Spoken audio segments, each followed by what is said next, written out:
A maid's daughter risked her entire future to help an injured boy bleeding out at school, never suspecting that the charity case she saved was actually the secret son of a billionaire.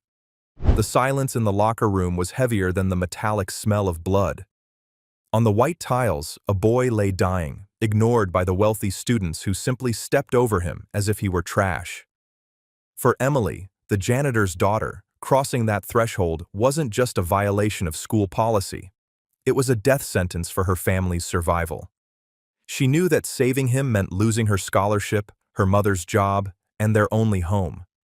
But as she knelt in the grime to stop the bleeding, she didn't realize she was holding the secret heir to a billion-dollar empire, or that her act of mercy was about to cost her everything. Emily knelt in the grime, risking her scholarship to save a stranger everyone else treated like trash. It was a Tuesday afternoon in late November, and the air inside the prestigious Oak Creek Academy smelled of floor wax and damp wool. The heavy rain battered against the high windows of the gymnasium, drowning out the distant sound of luxury cars idling in the pickup lane. Emily Carter, a 17-year-old with pale blonde hair pulled back in a practical ponytail, was not rushing to a chauffeured sedan. She was waiting for her mother, Linda, who was finishing her shift mopping the administrative wing. Emily sat on a bench near the boys' locker room, reviewing her history notes. She was invisible here. As the daughter of the school's head custodian, she attended Oak Creek on a precarious staff family scholarship.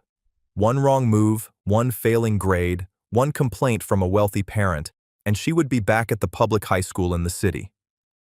Grandpa Frank always said, "Keep your head down and your eyes open," she whispered to herself, tracing the spine of her worn textbook.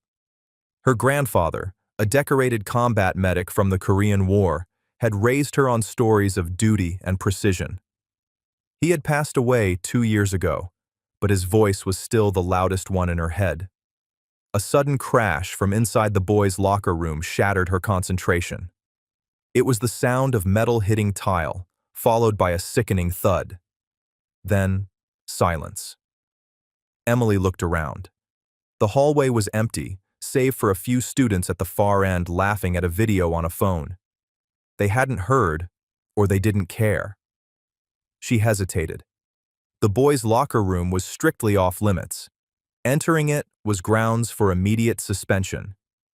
"Keep your head down," Grandpa Frank would have warned. But then she heard a low groan. It wasn't a cry for attention. It was the sound of someone in genuine, suppressed agony. Emily shoved her book into her backpack and stood up. She pushed the heavy double doors open and slipped inside. The locker room was humid and smelled of sweat and expensive cologne. In the back corner, near the showers, a boy was curled on the floor. He was surrounded by overturned benches and scattered equipment. He wore the school uniform, navy blazer, khaki trousers, but it was torn at the shoulder and smeared with dirt. Emily rushed over, her sneakers squeaking on the wet tile. "Hey, can you hear me?" The boy didn't answer. He was clutching his ribs, his breath coming in shallow, ragged gasps. Blood matted his dark hair and dripped steadily onto the white tiles, pooling near his ear. He looked about her age, maybe a little older, with a sharp jawline and a build that suggested he was an athlete, though right now he looked broken. She recognized him vaguely. He was the new kid who had transferred a month ago. He kept to himself, ate lunch alone behind the bleachers, and wore a uniform that always looked slightly too big, as if it were a hand-me-down. The rumor mill said he was a charity case, a foster kid the school took in for tax breaks. That made him a target. "I'm going to check your head," Emily said, her voice steady. She didn't sound like a terrified teenager. She sounded like the granddaughter of a combat medic. She gently moved his hand. A nasty gash ran along his hairline, deep and angry. His skin was pale, clammy. "You're going into shock," she assessed. She shrugged off her own thick cardigan and bundled it into a pillow, sliding it carefully under his head. "I need to stop this bleeding." She looked around. Nothing but dirty towels. She couldn't use those. The infection risk was too high. Without hesitating, she reached into her backpack and pulled out her own clean gym shirt, pressing it firmly against the wound on his head. The boy winced, his eyes fluttering open. They were a startling shade of gray, clouded with pain. He tried to pull away, his instinct purely defensive. "Stay still," Emily commanded, her tone firm but kind. "I've got you. You took a bad hit." They left," he rasped, his voice cracking. "Don't talk. Save your breath." Footsteps echoed near the entrance. Emily's heart hammered against her ribs. If she was caught here with a boy, especially in this position, the narrative would be spun against her instantly. "Well, look what we have here," a sneering voice echoed off the lockers. Emily didn't look up. She knew the voice. Brad Henderson, the captain of the football team and the son of the vice principal. "The janitor's girl and the stray dog," Brad laughed, walking closer. Two of his teammates flanked him, smirking. "We were just teaching the new guy a lesson about hierarchy. Didn't think he'd need a nurse." "He's bleeding, Brad," Emily said, applying more pressure to the wound. "He needs a doctor. Call the nurse." "The nurse went home at 4, Brad said, checking his expensive watch. "And my dad doesn't like 911 calls coming to the school. Bad for the image. Just leave him. He'll wake up and walk it off. It's just a scratch." "He has a concussion and possibly broken ribs," Emily snapped, her anger flaring hotter than her fear. "If he isn't treated, he could have internal bleeding. Help me lift him." Brad scoffed, kicking the boy's sneaker with the toe of his boot. "I'm not touching him, and neither should you. You know the rules, Emily. No girls in here. If my dad walks in, you're the one who gets suspended, not me." The boy on the floor groaned again, his hand gripping Emily's wrist with surprising strength. He was terrified. "I don't care about the rules," Emily said, looking Brad directly in the eyes. "I care about him not dying on the floor." Brad's smirk vanished. He stepped closer, looming over her. "You're really pushing your luck, Carter. You think because your mom scrubs the toilets you get special treatment? Leave him. Now." Emily remembered the stories her grandfather told her about the war. You don't leave a man behind. Not ever. It doesn't matter if he's a general or a private. You do the job. "No," Emily said. Brad stared at her, stunned by the defiance from the girl who usually turned invisible when he walked by. He let out a harsh laugh. "Fine. Have it your way. But don't say I didn't warn you." He turned to his friends. "Let's go. The smell in here is getting worse." They sauntered out, leaving the heavy doors swinging behind them. Emily didn't waste a second. She turned back to the boy. "What's your name?" "Michael," he whispered. "Okay, Michael. I'm Emily. I'm going to fix you up enough to get you to my mom's car. We're taking you to the hospital. I don't care what Brad says." She opened her backpack again. She carried a small, dense first aid kit, a habit Grandpa Frank had insisted on. "Always be ready, Em." She pulled out antiseptic wipes, gauze pads, and medical tape. She worked with practiced efficiency. She cleaned the gash on his forehead, her hands steady despite the adrenaline coursing through her veins. Michael watched her, his gray eyes tracking her every movement. He had expected her to run when Brad threatened her. People always ran. "This will sting," she murmured. She applied the antiseptic. He hissed, but didn't pull away. She taped the gauze down securely, checking his pupils as she worked. They were responsive, which was good. "Can you breathe deeply for me?" she asked.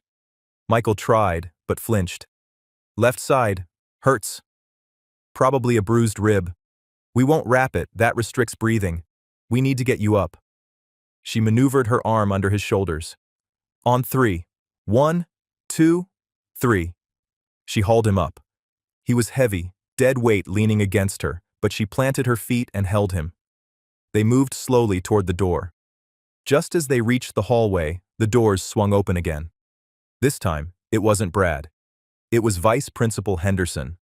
A tall, imposing man with a perfectly knotted tie and a face that looked like it was carved from granite. He stared at Emily, her arm around the charity case, blood on her uniform shirt. "Miss Carter," Henderson said, his voice dangerously calm. Would you like to explain why you are dragging a student through the hallway after hours, looking like you've been in a street brawl? He's hurt, sir, Emily said, shifting Michael's weight to keep him upright. Brad and his friends… Stop, Henderson cut her off, holding up a hand. I don't want to hear wild accusations against exemplary students. I see a boy who likely got into a fight he couldn't handle, and a girl who is violating school policy by being in restricted areas. He needs a hospital, Emily insisted. He has a head wound. Henderson looked at Michael with disdain. He looks like he needs a shower and a lesson in conduct. And you, Miss Carter, you have disappointed me. This institution is built on order. You are creating chaos. Helping someone isn't chaos, Emily shot back. The vice principal's eyes narrowed. Your mother's employment hangs by a thread, Emily, and your scholarship is even thinner. Leave the boy here. Security will escort him off the premises. You go find your mother and go home. If I see you near him again, you won't be coming back on Monday. Michael tried to stand on his own, pulling away from Emily to spare her. Go, he wheezed. I'll be fine. Emily looked at Henderson, then at Michael. She saw the blood seeping through the gauze she had just applied. She saw the fear Michael was trying to hide. She tightened her grip on Michael's waist. I'm taking him to the hospital, Emily said, her voice clear and final. You can expel me on Monday, but today I'm doing what's right. She walked past the vice principal, dragging Michael with her. Henderson was so shocked by the sheer audacity that he didn't physically stop them. He just watched them go, his face turning a deep, furious red. You've made a grave mistake, Miss Carter, he shouted down the hallway. Emily didn't look back. She got Michael out the side door and into the pouring rain. Her mother's old station wagon was waiting at the curb, the engine idling. Linda Carter jumped out of the car, her face pale with worry when she saw the blood. Emily! Oh my God, what happened? Open the door, Mom. We need to go to St. Jude's. Now. They bundled Michael into the back seat. Emily climbed in beside him, pressing a fresh towel against his head as the car pulled away, splashing through the deep puddles. Michael looked at her, his vision blurring. The pain was intense, but the warmth of her hand on his shoulder was grounding. Why? He whispered, his head lolling back against the seat. You lost everything. Emily looked out the window at the retreating silhouette of the school that had been her only ticket to a better life. She felt a pang of terror in her stomach, but beneath it, the solid steel of conviction. You're not trash, Michael, she said softly, and I'm not going to let them treat you like you are. Michael closed his eyes. As darkness took him, he didn't think about the pain. He thought about the girl with the blonde ponytail who had stood up to a giant for him. He reached into his pocket with a trembling hand, touching the sleek, hidden phone he had kept turned off for weeks. He didn't have the strength to pull it out, but he made a silent vow. If he survived this, Emily Carter would never have to worry about a scholarship again. But for now, the car rattled into the night, carrying a terrified maid's daughter and the secret heir to a billion-dollar empire, driving away from the only world they both knew. The drive to St. Jude's Hospital was a blur of rain-streaked windows and the rhythmic thump-thump of the station wagon's windshield wipers fighting a losing battle against the storm. Inside the car, the air was thick with tension. Linda drove with both hands gripping the wheel so tightly her knuckles were white. She didn't yell. She didn't scold. That silence was worse than any shouting match. It was the silence of a woman calculating how much gas was left in the tank and how many days of food were in the pantry. In the back seat, Emily kept the pressure applied to Michael's head wound. The towel was heavy now, warm and damp. Stay awake, Michael, Emily said softly. Tell me something. Anything. Michael blinked, fighting the heaviness in his eyelids. The pain in his ribs was a dull, throbbing ache that spiked every time the car hit a pothole. I like your car, he lied, his voice weak. It smells like vanilla. It smells like cleaning supplies and old upholstery, Emily corrected him with a faint, sad smile. My mom buys the vanilla air fresheners in bulk to hide the chemical smell. She says she doesn't want to bring work home, but the smell follows her anyway. Michael turned his head slightly to look at her. In the passing streetlights, her face was a mixture of grit and exhaustion. She looked like a soldier in the trenches, just like the stories she had mentioned. "You're in trouble," Michael said. It wasn't a question. "I'm always in trouble," Emily replied. "Usually for reading in the hallway or wearing the wrong color socks. Saving a life is a better reason than most." Linda glanced in the rearview mirror. Her eyes were red-rimmed. "Emily, Vice Principal Henderson called my cell phone 3 times while we were walking to the car. I didn't answer, but we both know what that message is going to say." "He can't fire you for me helping a student, Mom," Emily argued, though her voice lacked conviction. "That's illegal. It's retaliation." "Distinctive legal rights don't mean much to people like Henderson," Linda said, her voice trembling. "He'll say I left my post. He'll say you trespassed. He'll find a reason. That job was the only thing keeping the lights on." The car hit a bump, and Michael groaned. Emily winced in sympathy. "Let's worry about the lights later, Mom. Right now we just need a doctor." They pulled into the emergency bay of St. Jude's. It was a stark contrast to the private clinics Michael was used to. There were no valet attendants, no quiet waiting rooms with soft jazz. The automatic doors slid open to reveal a chaotic scene. A crying baby, an elderly man coughing violently, and a line of people looking tired and forgotten. Linda parked the car and rushed to get a wheelchair. Together, they helped Michael out of the back seat. He felt dizzy, his legs like jelly, but he leaned into Emily, trusting her completely. At the intake desk, a harried nurse with dark circles under her eyes barely looked up. "Name? Insurance?" "Michael." Emily paused. She looked at him. "Do you have your insurance card?" Michael hesitated. He had a card in his wallet, a black card that would alert his family's private physicians and security team within minutes. If he used it, his father would know he was here. His father would send the helicopter. He would be pulled out of school, locked away in the penthouse for his own safety. And he would never see Emily again. He wanted to stay. He wanted to see this through. "No insurance," Michael said, his voice raspy. "My name is Michael Miller." He used his mother's maiden name, a common enough name to avoid flags. The nurse sighed, typing it in. "Okay, Mr. Miller. Sit in the waiting area. We'll call you." "He has a head injury and has lost consciousness," Emily pressed, leaning over the counter. Her grandfather's training kicked in again. "He needs a CT scan to rule out a subdural hematoma. He is disoriented and his pupils were sluggish earlier. He can't just sit in a chair." The nurse looked up, surprised by the medical terminology coming from a teenager in a rain-soaked school uniform. She looked at Michael, really looked at him this time, seeing the blood-soaked towel and the pale sheen of his skin. "Trauma 2, the nurse said, pointing to the double doors. "Take him back. I'll get the doctor." Emily guided the wheelchair through the doors. They found an empty curtained bay. She helped him onto the narrow bed.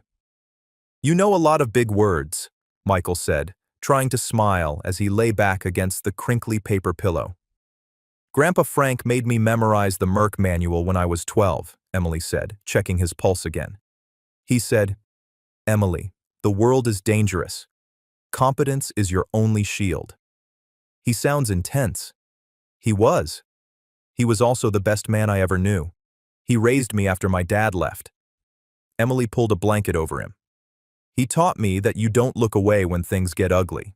That's when you look closer." A young resident doctor bustled in, snapping on latex gloves. He examined Michael quickly, shining a light in his eyes and palpating his ribs. 3 stitches for the head. Ribs are likely bruised, maybe a hairline fracture. "You're lucky, kid. An inch lower and you'd have lost that eye." The doctor began preparing a suture kit. "I'm going to numb the area. This will pinch." Emily stood by the head of the bed. Without thinking, she took Michael's hand. His fingers curled around hers, holding on tight. He focused on her face, ignoring the needle. So, Michael said, trying to distract himself as the doctor worked. What does Emily Carter do when she isn't saving stray dogs? She studies, Emily said. She works part-time at the diner on weekends, and she dreams of going to medical school. I want to be a trauma surgeon. I want to fix things that are broken. You're already doing it, Michael murmured. The procedure took 20 minutes. When the doctor finished, he gave them a list of concussion protocols and a prescription for painkillers. You can go home, but someone needs to wake you up every 2 hours tonight. He can't go home, Linda said from the doorway. She had been pacing the hall. He said his dad is a truck driver on a long-haul route. No one is home. Emily looked at Michael. Is that true? Michael felt a pang of guilt. His father was actually in Tokyo, closing a merger for their tech conglomerate. He wasn't a truck driver. He was Richard Sterling, a man who owned shipping fleets, not the trucks themselves. But the lie was necessary. Yeah, Michael said. It's just me. Linda rubbed her temples. She looked at the boy, beaten, alone, with no money and no advocate. Then she looked at her daughter, who was looking at her with wide, pleading eyes. We can't leave him here, Emily said. He needs monitoring. Linda sighed, a long, weary exhale that seemed to deflate her entire posture. Fine, he can sleep on the couch, but I'm calling social services in the morning if we can't reach his father. Thank you, Mom, Emily said, hugging her mother fiercely. They left the hospital an hour later. The rain had stopped, leaving the streets slick and black under the city lights. The drive to the Carter apartment was silent, but different this time. The sharp edge of panic had dulled into a heavy, somber reality. They lived in a small complex on the south side of town, the kind of place where the elevator was always broken and the neighbors knew each other's business through the thin walls. They walked up the 3 flights of stairs. The apartment was tiny but spotless. It was filled with books, stacks of them in every corner. Grandpa Frank's old armchair sat in the living room like a throne. Linda set up the couch with fresh sheets. Here, she said, handing Michael a pair of oversized sweatpants that had belonged to Emily's grandfather. These will be huge, but they're clean. The bathroom is down the hall. While Michael changed, Emily went into the kitchen to make tea. Linda sat at the small dinette table, her phone in her hand. She stared at the screen. Mom? Emily placed a mug of chamomile tea in front of her. Did he call again? Linda nodded slowly. She didn't look up. He sent a text. Do not report tomorrow. Your final check will be mailed. Your daughter is barred from campus pending an expulsion hearing. The room went dead silent. The refrigerator hummed in the corner. Emily felt the floor drop out from under her. Expulsion? For what? Helping someone? For insubordination. For endangering a student. He can make up whatever he wants, Em. He's the vice principal. We're nobody. Linda's voice cracked. I have $80 in the checking account. Rent is due on Tuesday. Emily sank into the chair opposite her mother. The adrenaline had faded, leaving behind a cold, hollow dread. She had done the right thing. She knew she had. But the cost was catastrophic. She had destroyed their fragile stability. I'll pick up extra shifts at the diner, Emily said quickly. I can work nights. We can fight the expulsion. I'll go to the school board. The school board is made up of Henderson's golf buddies, Linda said, wiping a tear from her cheek. We lost, Emily. We tried to play their game, and we lost. Michael stood in the hallway, listening. He wore the old gray sweatpants and his blood-stained shirt. He heard the despair in Linda's voice. He heard the ruin he had caused. He looked at the apartment. It was humble, almost poor, but it was warm. It was a home. He saw the photos on the wall. Emily and her mom laughing, an old man in a uniform saluting. There was love here. Real, messy, sacrificial love.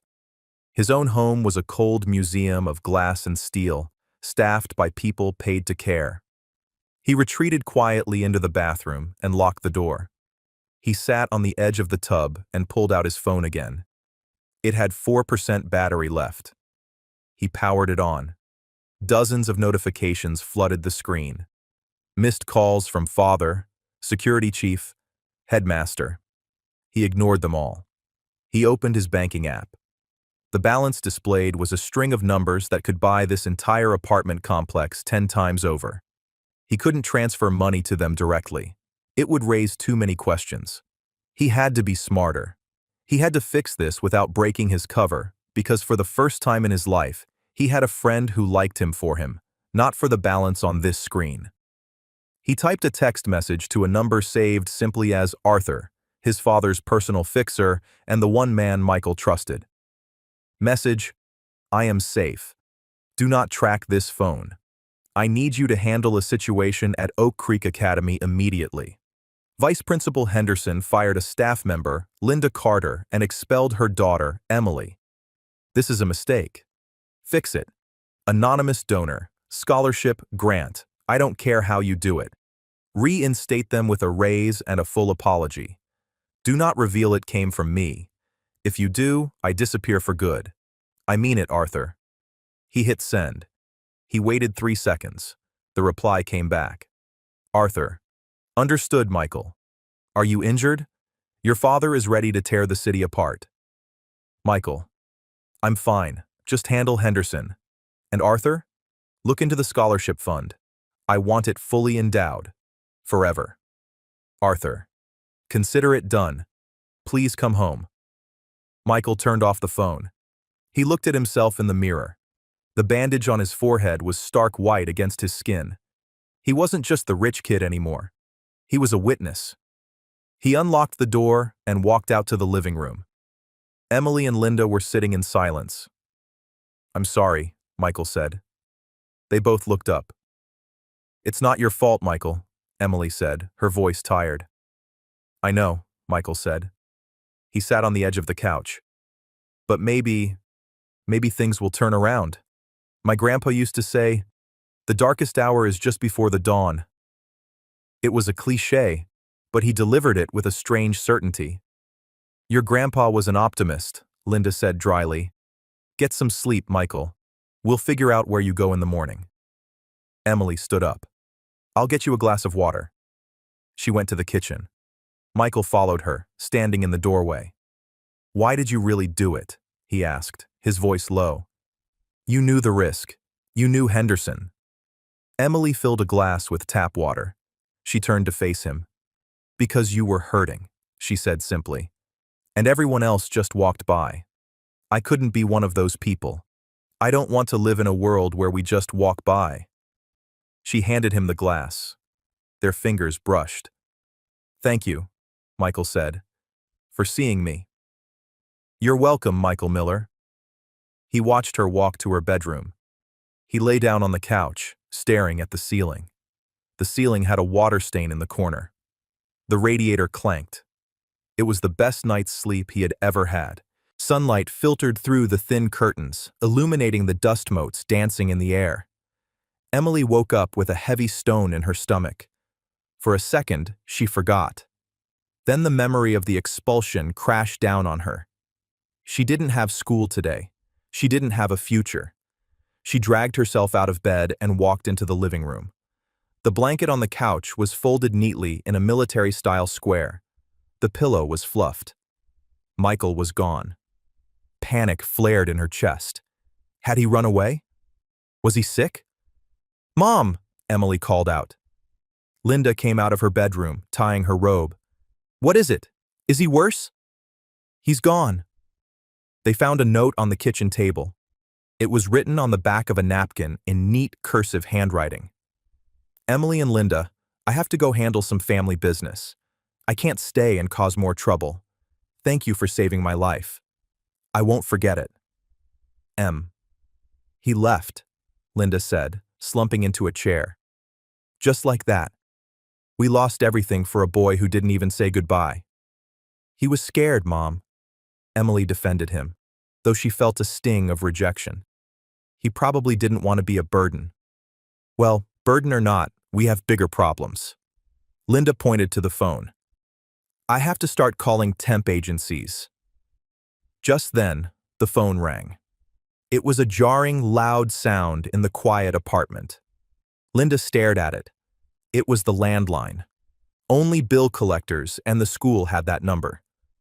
It's probably Henderson calling to rub it in, Linda said bitterly, or to demand the uniforms back.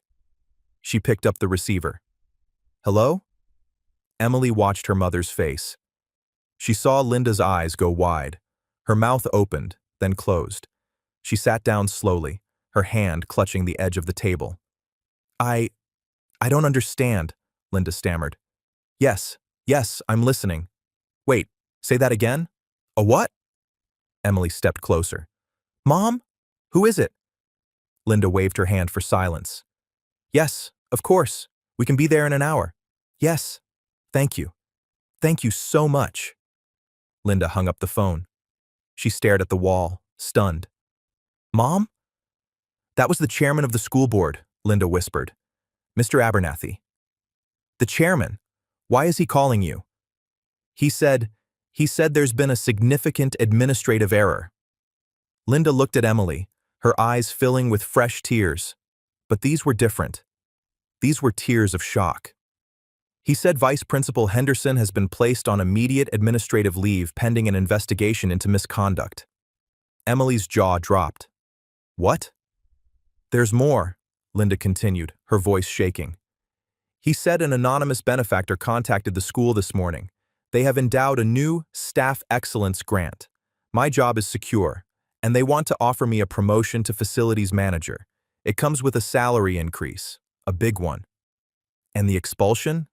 Emily asked, breathless. Rescinded, Linda said. Expunged from the record.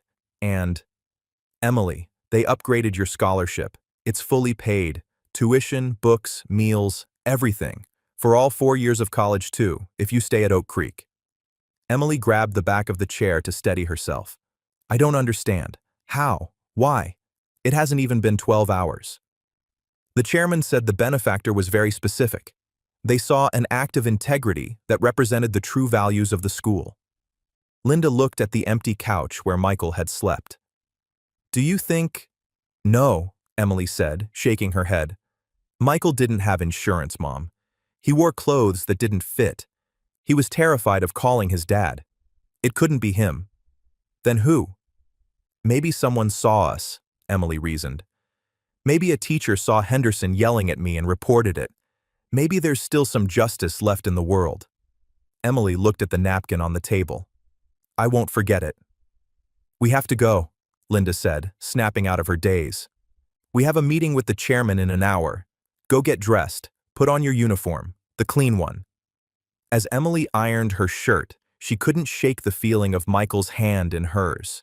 She was relieved, overwhelmingly so, but she was also confused. The pieces didn't fit. But for now, she had won.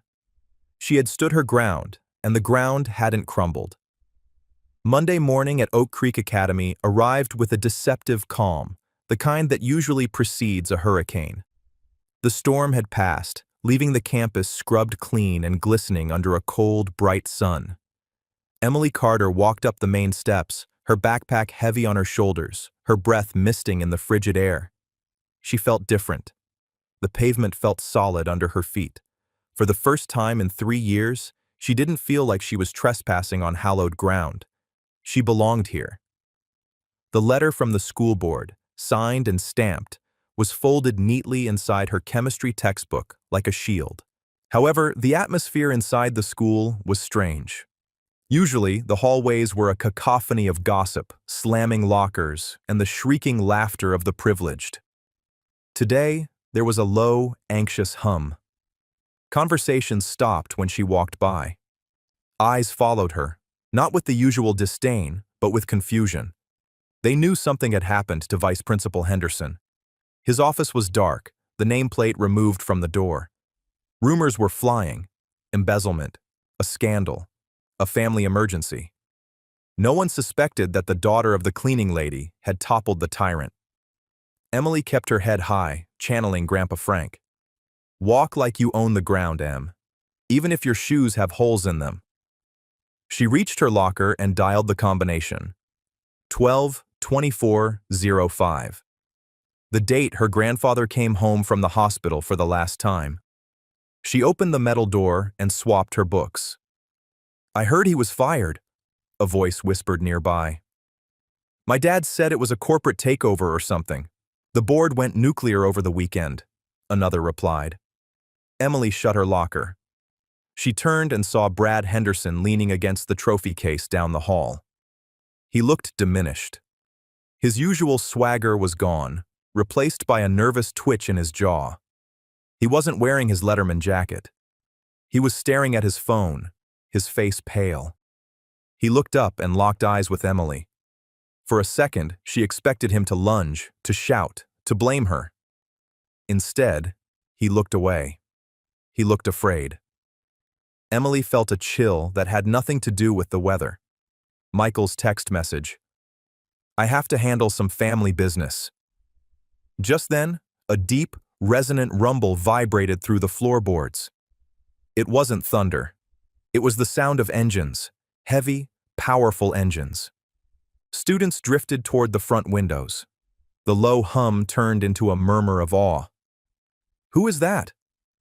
Is that the governor? No, look at the plates. Those are diplomatic or something." Emily moved to the window. Her heart hammered against her ribs. Rolling up the long, curved driveway was a convoy of 4 black SUVs. They were massive, armored vehicles with tinted windows, flanking a sleek silver sedan that looked like it cost more than the entire school building. The convoy moved with predatory grace, bypassing the student drop-off zone and heading straight for the main administrative entrance, the one usually reserved for visiting dignitaries. The vehicles stopped in perfect unison. Uniformed security guards stepped out of the SUVs. They weren't the sleepy mall cops the school employed. These men wore earpieces and tailored suits that barely concealed the bulk of shoulder holsters. They scanned the perimeter with professional detachment. The rear door of the silver sedan opened. A collective gasp swept through the hallway. A boy stepped out. He wore the Oak Creek uniform, but it was different. The navy blazer was cut from Italian wool, tailored to perfection. His shoes were polished to a mirror shine. He moved with a fluid, confident grace that commanded attention. He turned, and the sunlight caught his face. It was Michael. But it wasn't the Michael who had bled on the locker room floor. It wasn't the shivering boy in the oversized sweatpants who had drunk tea in her kitchen. This was Michael Sterling. The jawline was the same. The gray eyes were the same. But the posture was transformed. He stood like a prince returning to reclaim a stolen kingdom. A small, flesh-colored bandage on his forehead was the only sign of the violence he had endured. "No way!" a girl beside Emily breathed. "Is that the charity kid?" "That's not a charity kid," a boy corrected her, his voice trembling. "That's the Sterling crest on the car. That's Richard Sterling's son." The hallway erupted into chaos. The name Sterling was royalty in this state.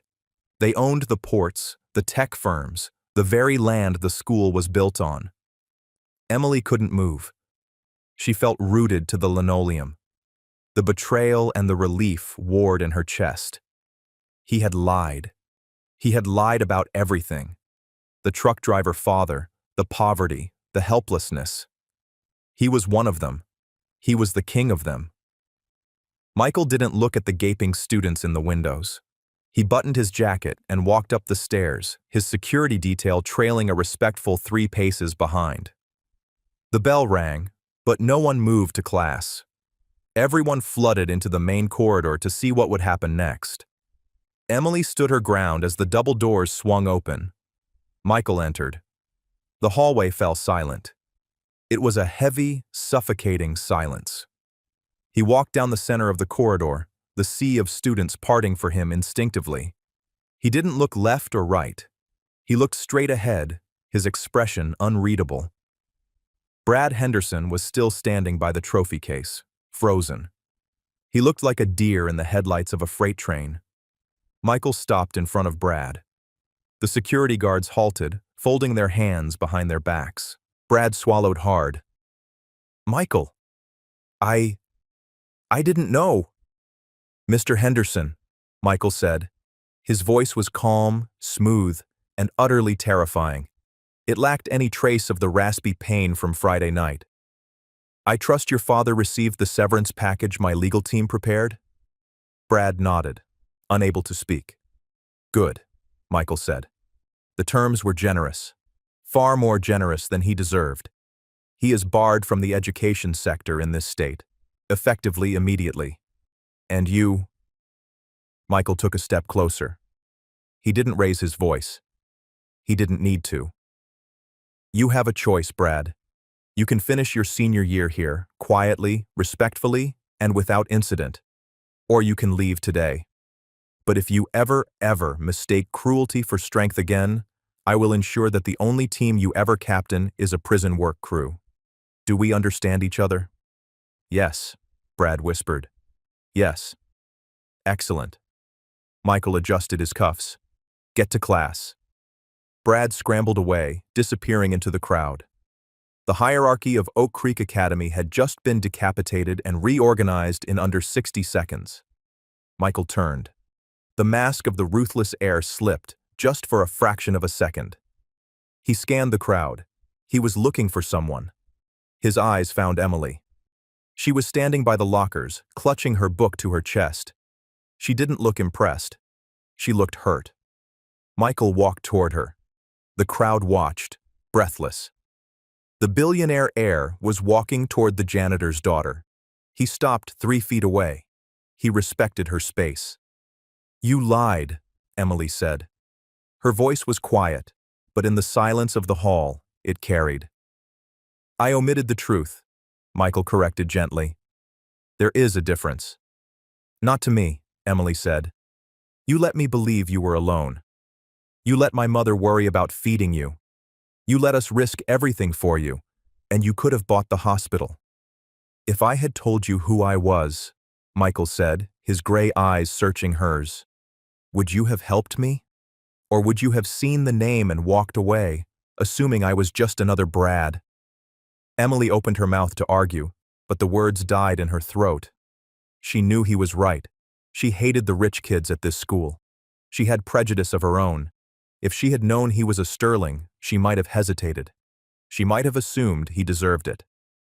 "I needed to know," Michael continued, his voice lowering so only she could hear. "I needed to know if anyone in this place had a soul. I found one person, only one."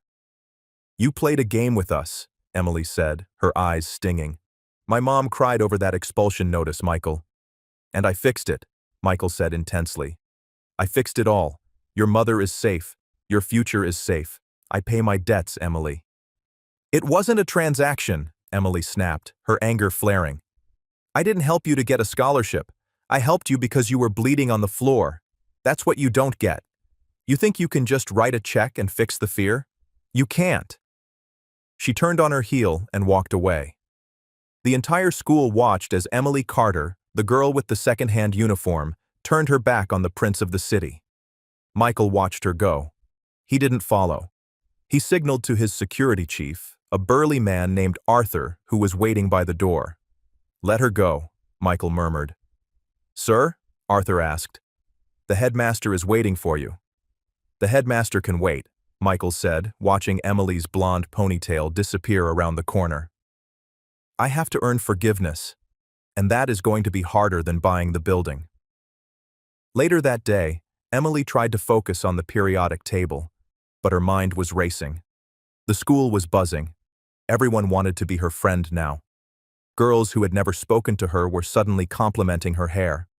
Boys were nodding at her in the halls. It was sickening. They didn't care about her. They cared that the Sterling boy had singled her out. She sat at her lab table, staring at a beaker of clear liquid. "Is this seat taken?" She didn't look up. "Go away, Michael." Michael sat down anyway on the stool next to her. He placed his expensive leather bag on the floor. The chemistry teacher, Mrs. Gable, looked up, saw who it was, and immediately looked back down at her papers. No one was going to tell Michael Sterling where to sit. "I'm not here to buy you off," Michael said. He opened his textbook. It was brand new. "Then why are you here?" "Because I have chemistry this period." And because I want to explain. Explain what? That you're actually a billionaire who likes to cosplay as a victim? Emily scribbled furiously in her notebook. My father has many enemies, Michael said quietly. He didn't look at her. He looked straight ahead at the chalkboard. Kidnapping attempts, threats, corporate espionage. I've lived my entire life behind walls and tinted glass. This year, I convinced him to let me attend a normal school. Just for 1 year. I wanted to see what the real world was like. Emily paused her writing. She remembered the loneliness in his voice at the hospital. So I came here, Michael went on. I used my mother's name. I wore old clothes. I wanted to be invisible. But I found out that being poor makes you invisible in a different way, a dangerous way. Brad targeted you because he thought you were weak, Emily said. Yes, and I let him. Because if I fought back, if I used my training, my cover would be blown. So I took the hits. He turned to her. Until Friday. Friday, I thought I was going to die on that floor. And then you walked in. Emily looked at him. She saw the bandage on his forehead.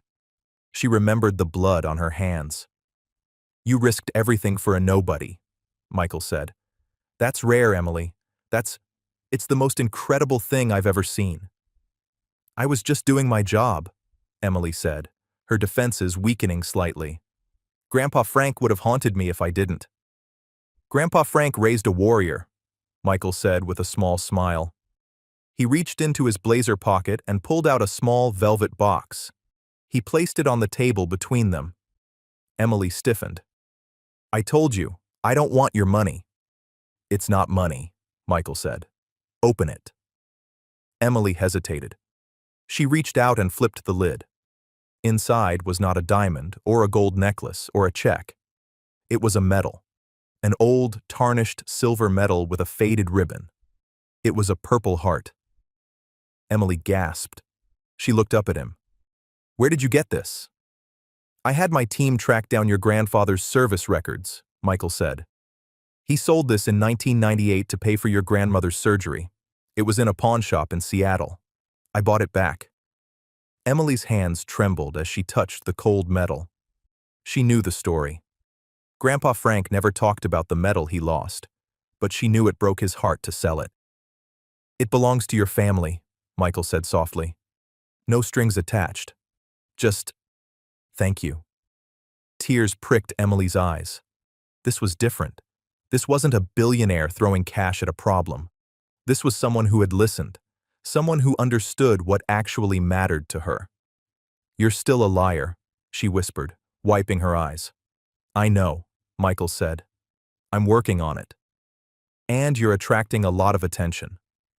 Emily gestured to the class. Every student was watching them, pretending not to. Let them watch, Michael said, his gaze hardening as he looked around the room. They need to know where I stand. And where do you stand, Michael? Right here, he said, meeting her eyes again. Next to the only person who matters. The bell rang. Michael stood up and picked up his bag. I have to go meet with the security team.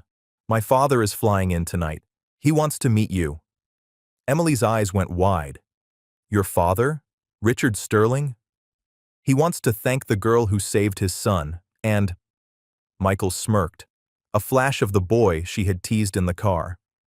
He wants to thank the woman who yelled at the chairman of the board on the phone. Apparently, your mother has a very formidable phone voice. Emily laughed. It was a short, startled sound, but it broke the tension. She does. I'll pick you up at 7, Michael said. Wear something nice. Not because you have to impress him, but because we're going to the impossible-to-get-into Italian place downtown. Is that a request or a command? Emily asked, raising an eyebrow. It's a plea, Michael said honestly. Please let me do this. Let me be the guy who takes you to dinner. Just Michael. Emily looked at the medal in her hand. She looked at the boy who was trying so hard to bridge the gap between their worlds. Okay, she said. 7 o'clock, but if you wear a tie, I'm leaving. Michael grinned. It was a real smile, lighting up his face. Deal. He walked out of the lab, leaving Emily holding a piece of her family's history, her heart racing in a way that had nothing to do with adrenaline and everything to do with the dangerous, complicated boy who had just walked back into her life. The restaurant, Le Ciel, sat atop the city's tallest skyscraper, a glass needle piercing the night clouds. To get there, one had to take a private elevator that ascended so smoothly it felt less like movement and more like a change in air pressure. Emily stood in the brass-paneled car next to Michael. She wore a simple black dress she had bought for a funeral 2 years ago, paired with a cardigan she had ironed 3 times. She felt small, not just because of the height, but because of the weight of the expectation pressing down on her. Michael sensed it.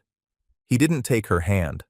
There were cameras in the elevator, but he shifted his stance, angling his body to shield her from the mirrored reflection. "He's going to test you," Michael said, his voice barely a whisper. "He does it to everyone. His board members, his rivals, his chefs. Don't try to impress him. Just be the person who yelled at Brad Henderson." "I didn't yell at Brad," Emily corrected, staring at the floor numbers climbing. "I just told him the truth." "Exactly." The doors slid open. The noise of the restaurant was a low, sophisticated murmur of crystal on china and hushed power deals. The maitre d' did not ask for a reservation. He simply bowed, a gesture of profound deference, and led them to a corner table that overlooked the entire glittering sprawl of the city. A man sat there. He was reading a dossier on a tablet, a glass of sparkling water untouched beside him. Richard Sterling looked exactly like his photos in the Wall Street Journal, only older.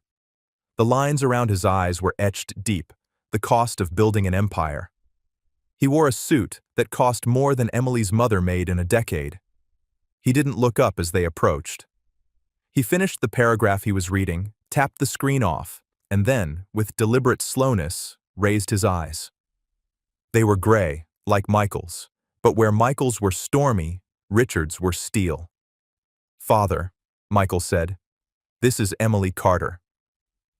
Richard Sterling didn't stand. He gestured to the empty chair. "Sit." Emily sat. She placed her hands in her lap to hide a slight tremor. Grandpa Frank's voice echoed in her ear. "When you sit with a general, you keep your back straight and your eyes forward. You are not a subordinate, you are a citizen." "The calamari is excellent here," Richard said, opening the menu. "But I assume you've never had it." It was a subtle jab, a reminder of her station. "I'm allergic to shellfish," Emily lied smoothly. She wasn't, but she refused to let him order for her. "I'll have the roasted chicken." Richard paused. A flicker of interest sparked in his eyes. "Practical. I like practical."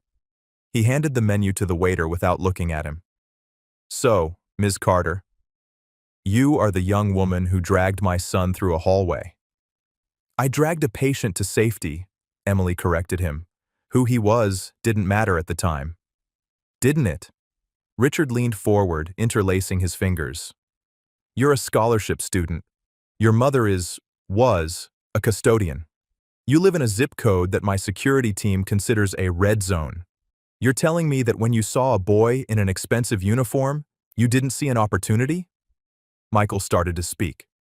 "Dad?" "Quiet, Michael," Richard commanded, his eyes never leaving Emily's face. "I am speaking to Emily. The world is transactional, Ms. Carter. Everyone wants something. You saved him. Now you have a full scholarship, your mother has a promotion, and you're dining at Le Ciel. That is a very high return on investment for 20 minutes of work." The accusation hung in the air, heavy and ugly. He was calling her a mercenary. He was suggesting that her compassion was a calculated gamble. Emily felt the heat rise in her cheeks. Not embarrassment, anger. The clean, white-hot anger of the righteous. She reached into her purse. She didn't pull out a phone or a tissue. She pulled out the velvet box Michael had given her earlier. She opened it and took out the Purple Heart. She placed the medal on the white tablecloth, right next to Richard's sparkling water. The tarnished silver looked violent against the pristine setting. "Do you know what this is, Mr. Sterling?" Emily asked. Richard looked at the medal. His expression didn't change, but his fingers twitched. It's a Purple Heart, mid-century issue. It belonged to my grandfather, Emily said. He was a medic. He crawled into a mortar crater in 1951 to patch up a man he didn't know. He took shrapnel in his leg that pained him every single day until he died. He didn't get a scholarship for it. He didn't get a promotion. He got a limp and this piece of metal. She leaned forward, matching Richard's intensity. He taught me that you help people because they are human beings, not because they are investments. I didn't know Michael was a Sterling. I didn't care. He was bleeding. He was scared. And he was alone because everyone else in that school, the people you pay to educate him, were too busy worrying about their reputation to help him. She pushed the medal slightly toward him. If you think I did it for money, you can have the scholarship back. You can fire my mother. We survived before you, Mr. Sterling. We will survive after you. But don't you dare insult the one thing I have that you can't buy. Silence descended on the table. Even the waiters seemed to freeze. Michael looked at Emily with a mixture of awe and terror. No one spoke to Richard Sterling that way. No one. Richard stared at the medal. Then he looked at Emily. He looked at her cheap dress, her defiant chin, her shaking hands that she forced to be still. Slowly, a smile spread across his face. It wasn't the shark-like grin of a businessman. It was genuine. It was respectful. 1951, Richard said softly. My father served in 51, the 24th Infantry. Grandpa was in the 24th, Emily whispered, caught off guard. Richard nodded. He picked up the medal, handling it with a reverence that shocked her. Then it is entirely possible, Miss Carter, that your grandfather knew mine. Or perhaps he even patched him up. He handed the medal back to her. I apologize, Richard said. Emily blinked. Excuse me? I said I apologize. I had to know. I have surrounded my son with sharks his entire life. I needed to know if you were another shark or if you were the water. Richard signaled the waiter. Bring us the vintage Cabernet and the chicken for everyone. He looked at Michael. You chose well. The dinner that followed was surreal. The interrogation was over. In its place was a conversation. Richard asked about her studies. He asked about her mother's work ethic. He didn't treat her like a charity case. He treated her like a peer. As the dessert arrived, a chocolate sculpture that looked too expensive to eat, Richard wiped his mouth with a linen napkin. There is one final piece of business, Richard said. The loose end. Henderson? Michael asked. Henderson is handled. Richard waved a hand dismissively. But the system that allowed him to thrive, that is the problem. I don't like problems. He pulled a document from his inner jacket pocket and slid it across the table to Emily. What is this? Emily asked. It's a deed of trust, Richard explained. As of this morning, the Oak Creek Academy is under new management. The board of directors has been dissolved. I bought the controlling interest in the school. Emily's eyes widened. You bought the school?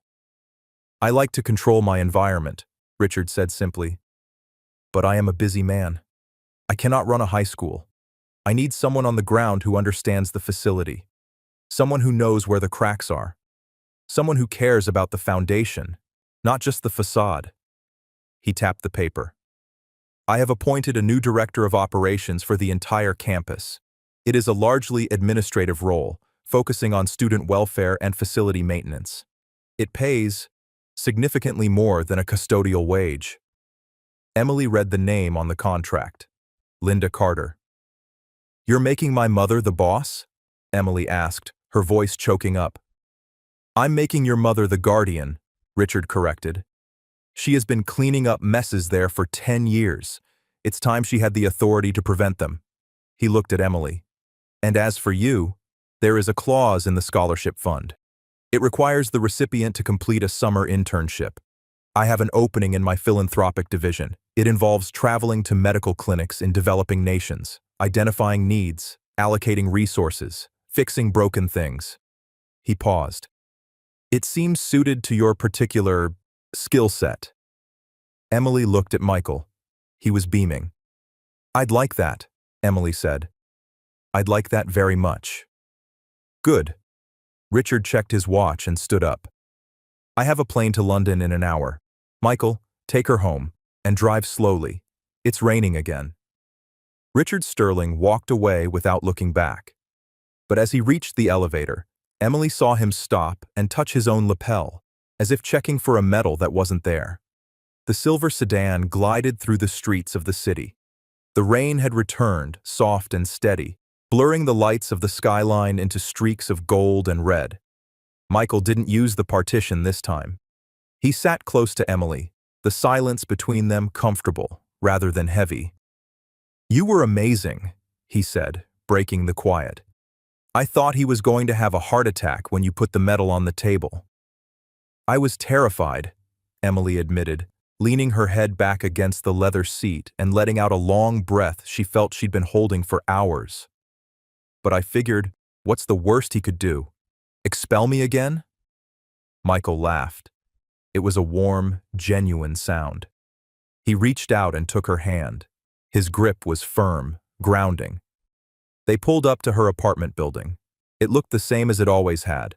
The peeling paint, the flickering street lamp, the wet pavement. But to Emily, it felt different. It wasn't a trap anymore. It was just a place. A starting line. The driver opened the door, and Emily stepped out into the cool night air. Michael followed her to the awning of the building to keep her out of the rain. So, Emily said, turning to face him.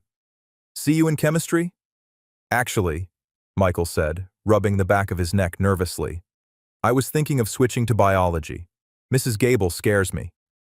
She scares everyone. Stick with it. I'll tutor you. I was hoping you'd say that. Michael looked at her. He didn't move to leave. He stood there, searching her face as if trying to memorize it. He looked like he wanted to say something more, something that didn't fit in the back of an armored sedan or a crowded hallway. Instead, he simply squeezed her hand again, his thumb brushing over her knuckles. A small, silent promise.